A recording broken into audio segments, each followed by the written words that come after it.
I want to do a quick video on one last type of problem in this section, and that is how we write a tangent line to functions that are defined by integrals. So here's an example of one that you could be given. It gives you g, which is going to be represented by an integration function from -3 to x, and it wants the tangent line equation at x equals 0. So let me write on the screen and start talking about what we need. Well, in order to write the equation of any line, I need a point and I need a slope. So we know when x is 0, I'm going to have to find the y that goes with it. So to do that, you're going to put 0 into this function. It's going to take the place of the upper boundary.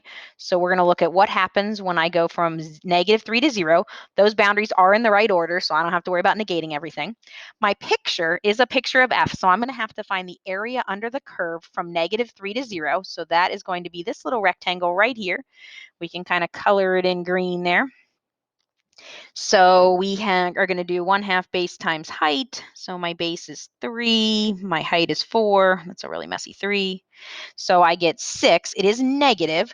So that makes my point 0, -6. So now I have my y value. The other thing I need if I'm going to write an equation of a line is I need a slope. So that's going to come from the derivative. So that's going to be coming from taking the derivative of g at 0. So the derivative of g will be f, because if I derive something that's already integrated, I'm going to get just f. So I need f of 0.